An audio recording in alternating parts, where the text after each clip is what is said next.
sehat ya. Sudah siap untuk pembelajaran kita hari ini?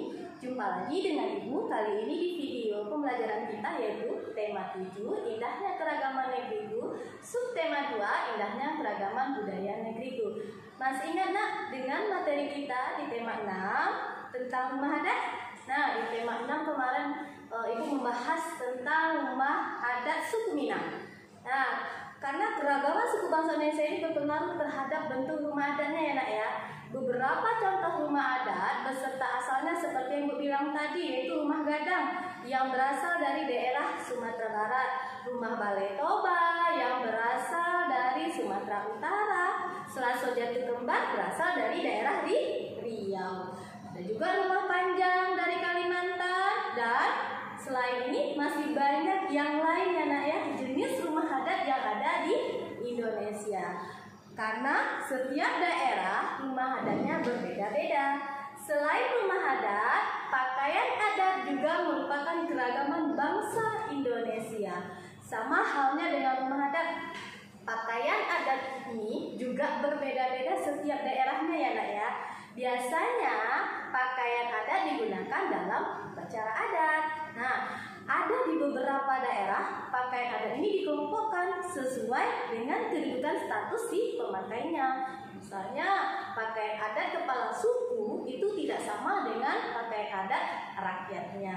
Nah, beberapa contoh pakaian adat yaitu silak yang berasal dia dari daerah Riau.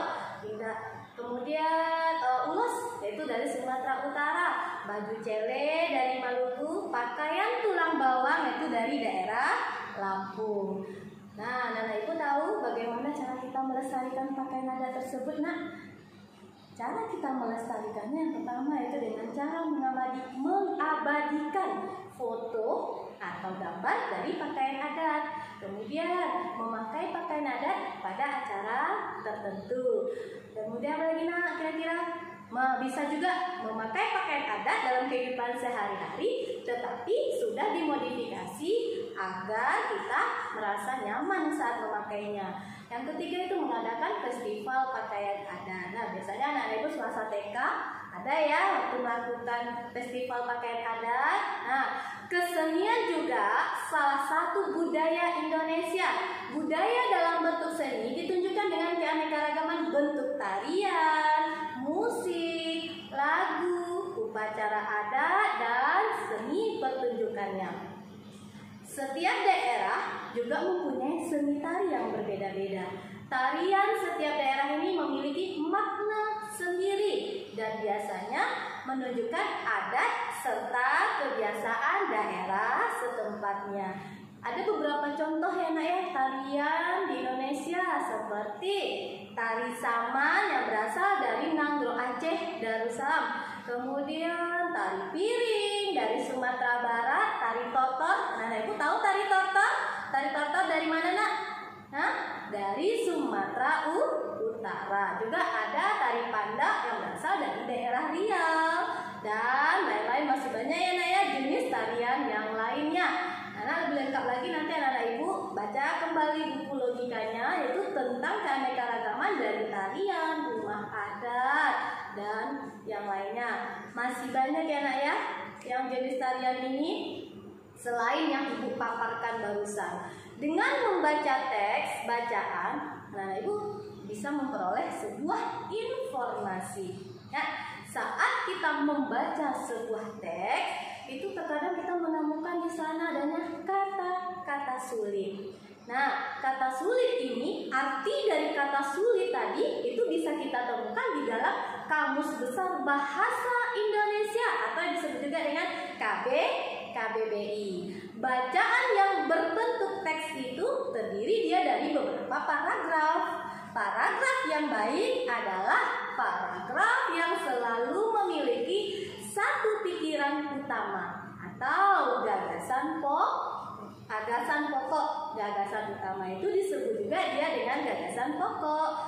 Gagasan pokok atau gagasan utama itu adalah gagasan yang menjadi dasar dalam paragraf. Anak-anak ibu baca kembali ya teks bacaan tentang keunikan rumah adat khas Sasak di Desa de Lombok yang ada di logika halaman 44. Dengan membaca teks secara teliti, dapat memperoleh pengetahuan baru yang dapat menambah pengetahuan kamu ya nak ya. Dalam paragraf tadi Ibu bilang ada gagasan pokok. Gagasan pokok adalah gagasan yang menjadi dasar dalam sebuah paragraf. Anak-anak itu tahu dengan bohlam nak? Bohlam, tahu dengan bohlam?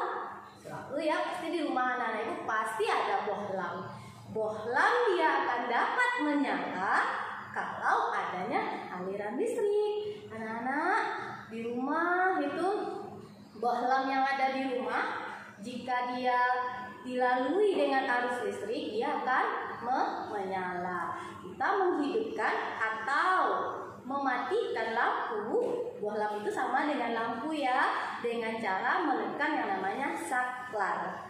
Arus listrik itu dia mengalir dari kutub positif ke kutub negatif. Nah, pada saat anak-anak itu tadi mematikan atau menyalakan lampu dengan menekan saklar, itu menandakan adanya listrik dinamis. Ya anak-anak ya, listrik dinamis itu adalah listrik yang bisa bergerak atau mengalir dalam rangkaian listrik. Selain itu ada juga yang namanya listrik statis atau kita sebut juga dia dengan listrik diam, yaitu suatu kumpulan muatan listrik dalam jumlah tertentu yang tidak mengalir atau tetap.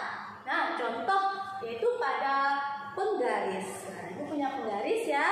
Penggaris yang kita gosokkan ke rambut kemudian didekatkan pada potongan-potongan kertas kecil, maka kertas akan tertarik oleh penggaris seakan-akan memiliki medan magnet.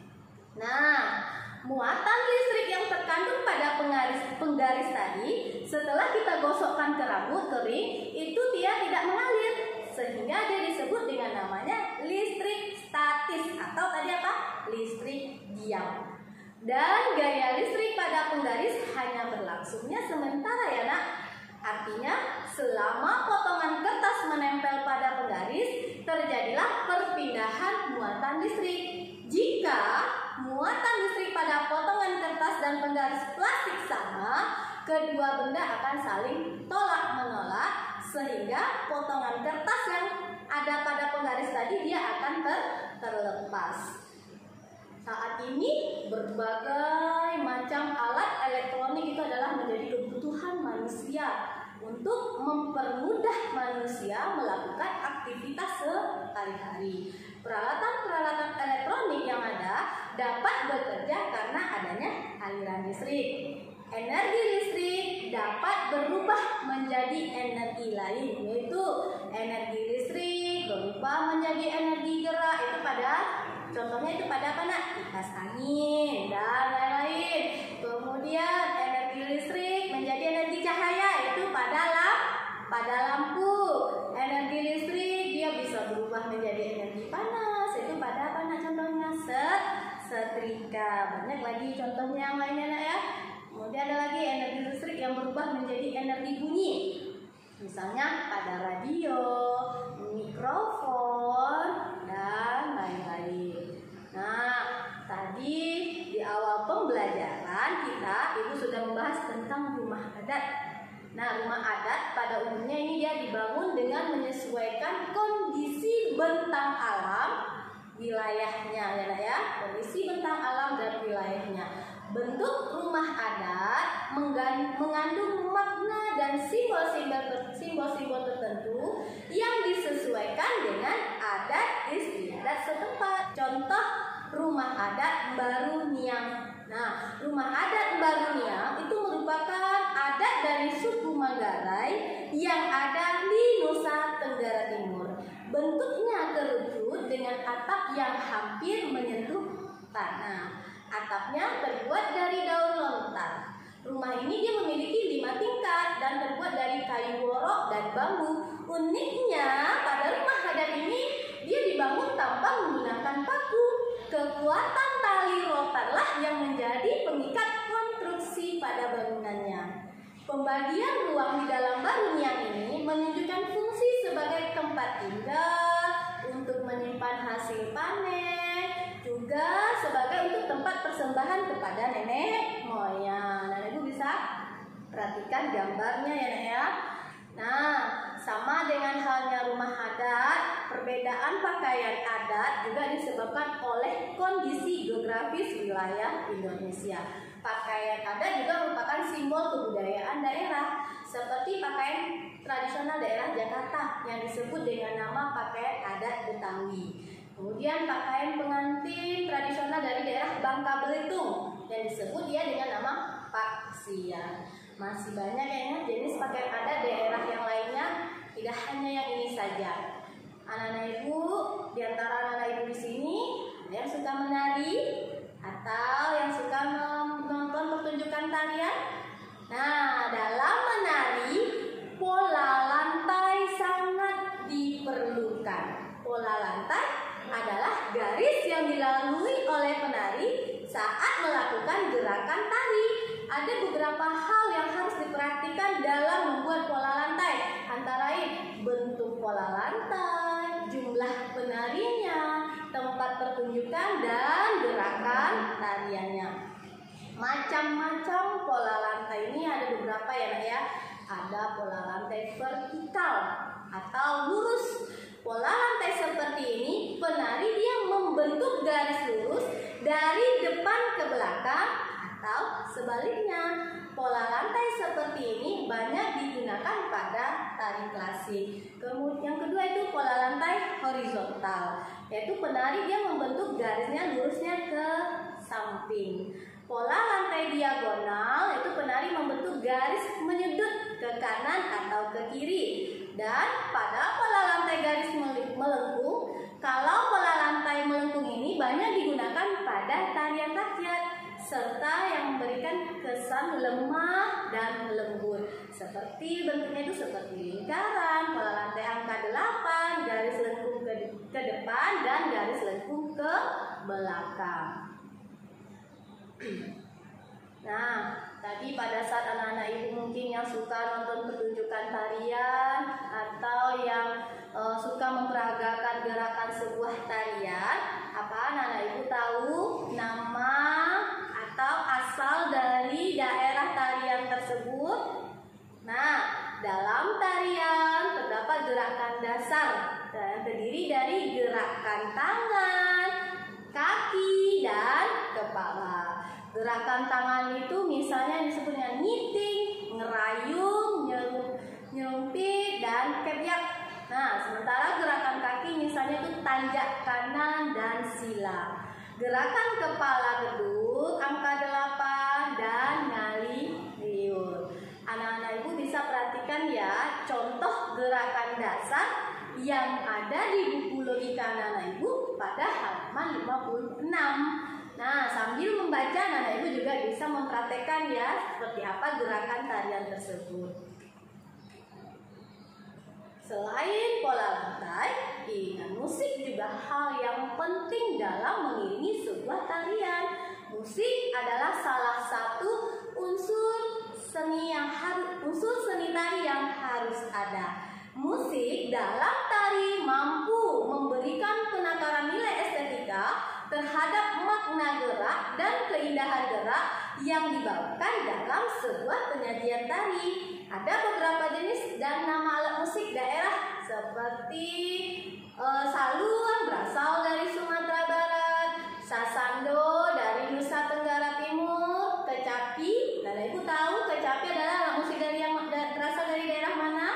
Kecapi dia berasal dari daerah mana? Sulawesi Barat. Juga gada gambus yang berasal dari daerah Riau, dan banyak lagi alat musik yang lainnya. Nah, sekian dulu video pembelajaran kita hari ini, yaitu tema 7, indahnya keragaman negeriku, subtema 2, indahnya keragaman budaya negeriku. Ibu harap anak-anak Ibu dapat memahami penjelasan materi yang sudah Ibu sampaikan. Ingat ya Nak ya, kerjakan setiap tugas-tugas yang diberikan Bapak atau Ibu gurumu dengan baik. Jangan lupa juga dikumpulkan tepat waktu sesuai tanggal yang sudah ditentukan. Dan dibaca kembali anak ya teks bacaan yang ada di buku logikamu, di buku pembelajaran, karena dengan membaca kita bisa menambah wawasan. Tetap jaga kesehatan, patuhi protokol kesehatan. Jika anak-anak ibu keluar rumah, jangan lupa menggunakan masker dan rajin-rajin cuci tangan. Sampai jumpa lagi di video